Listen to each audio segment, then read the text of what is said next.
Hello, I'm Tom Campbell of Campbell Law. We're at a home in Birmingham, Alabama today, and I'm going to show you how quickly a termite inspector could have told that this house had a termite infestation, and since they were considering putting it under a termite bond, that it did not have an adequate termite treatment to start with, and why it doesn't have an adequate termite treatment now.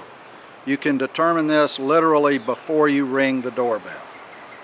The termite inspector should be able to tell from no farther away from the house than I am right now that this house has never been treated. You can look at the garage slab and see that there are no drill holes every 12 to 18 inches through which they should have injected termite chemical in the soil. What you can see here is that there are no drill holes through this slab next to the foundation. Those need to be drilled every 12 to 18 inches depending on the chemical, and then they need to use a rod to inject termite chemical in the ground under pressure. The other problem they know is that this is a dirt-filled planter box, and what this has done is it's raised the dirt outside the house above the wood in this structural wall that supports the roof of this house. Now when you inspect this house as well, one of the things they should have done was drill a drill hole through this brick at the end of every other brick and used a rod to inject chemical under pressure to treat the void behind the brick and in front of the sheathing on the wall. What they also should have done here is to dig a trench 6 inches wide and 6 inches deep and flooded that valley with termite chemical and saturated the soil as it was placed back up against the foundation. And as you can see here, they scratched the surface for about 1.5 inches and did not make a trench deep enough to hold the required volume of chemical. The problem with that is if you don't have sufficient chemical in the soil, you don't have enough of the chemical there to create a termite barrier. When the termite inspector came to this home, they should be looking around at every crevice and every surface in the home to see if there's dirt that would indicate that termites have tunneled up from the ground. And before knocking on this door, you can look down to your left and see a termite tunnel actually on the red door that they're going to have to knock on to greet the homeowner. Before this inspector knocked on this door, he could look down and see what looks like just some splattered mud here. To a termite professional, they know that this dirt may be a termite tunnel, and when you greet the homeowner and say hello, you see that's exactly what it is. The unfortunate person who bought this home for his wife and newborn baby scratched the paint that was also blistered off the bottom to find massive termite tunnels. What we're looking at in here is that termites have come up through the ground in this bathroom and come up a stud and gone across and eaten the wood out in the structural support for this bathroom, what used to be a bathroom shower stall. In this bathroom there was a separate pour of the slab for the main bathroom floor, and to build that slab they built a box with wood to pour the concrete in between it, and when that happens, builders often fail to remove the wood. It's called a form board in there where they form in the concrete. What happened here was the ground under this slab either did not have a termite barrier or it wore off over the years. The termites started eating this form board and then came up into the structural wood of the house and ate out this king stud that supports the attic and the structural weight of the roof system in this home. This house we're in not only involved a real estate closing inspection, but also they inspected it to issue a termite protection bond on the house. Their defense in this case is going to be, well, we could never have seen that damage and that activity from these termite tubes you see here, because that was behind where a shelf was in this closet. But they certainly could have seen this tube right under that shelf. That would have led them to probing and sounding this suspect area, which would have found the damage in this shelving that was removed in this dark spot. There's also above here an exit hole in the sheetrock in the ceiling with mud in it, which shows signs of termite activity. Had the termite company on this real estate closing and bond issuance inspection sounded and probed the casings around this closet, they would have, the wood would look solid, but when you turn it around, if you tap on it, they would have discovered that it was hollow, full of dirt. Dirt would have fallen out. Had they checked this sheetrock, there's a procedure they use in inspections where you can sound on sheetrock.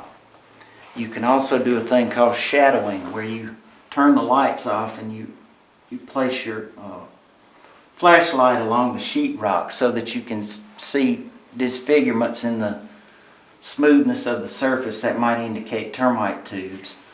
If you find such as that, you can tap on it and you'll hear dirt falling behind the sheetrock where termites are on the back of the sheetrock, as we saw earlier.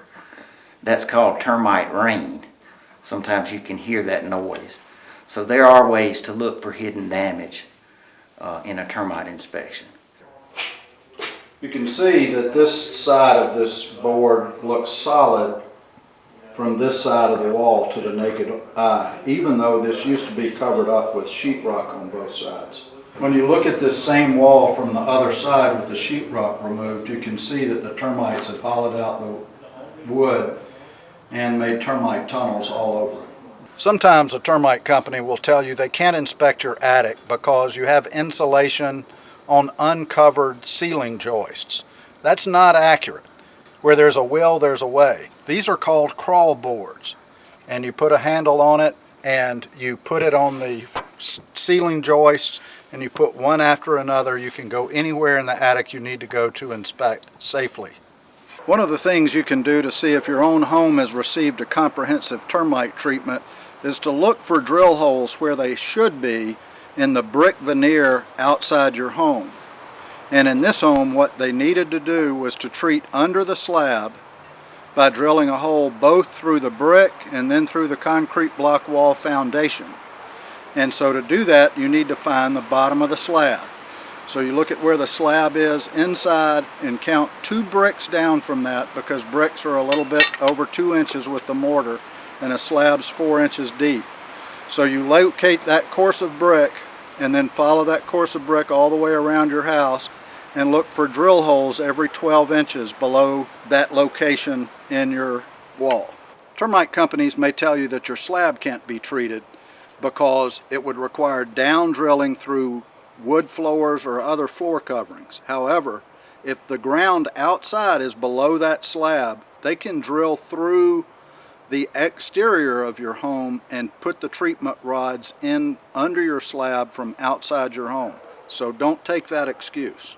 The other thing that's required for a proper termite treatment is that the chemical needs to saturate the soil 6 inches away from the foundation, not just in a valley at the top, but all the way down to the footer. The footer is the concrete pad that's poured before they build your foundation wall, and that supports your foundation wall. And with all that weight on it, they crack, and termites come through those pieces of concrete and infest your house. So what we've done here is we've dug down to demonstrate that this footer is about 18 inches below the former exterior grade of the soil. What the termite company did here was they just scratched the surface of the soil to pretend that they were digging a trench. The fact they didn't dig a 6-inch trench is reflected by the fact that these weeds next to the foundation still have their roots attached to the soil. So the chance that they did a proper termite treatment when they charged hundreds of dollars to protect this home is zero.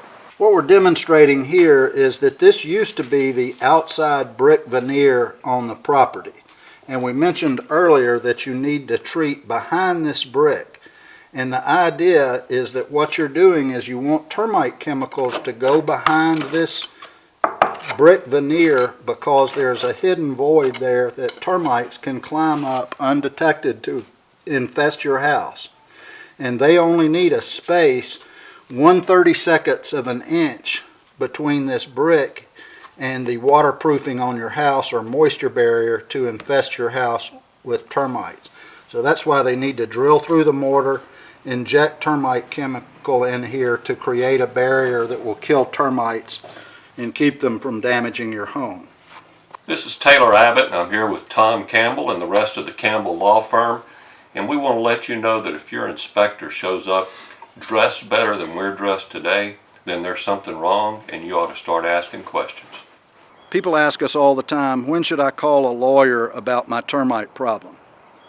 The answer is, if you're asking yourself that question, you need to call a lawyer. But more generally, if your termite company is not treating you fairly, call a lawyer. If your termite company will not tear open your walls to find all the damage, call a lawyer.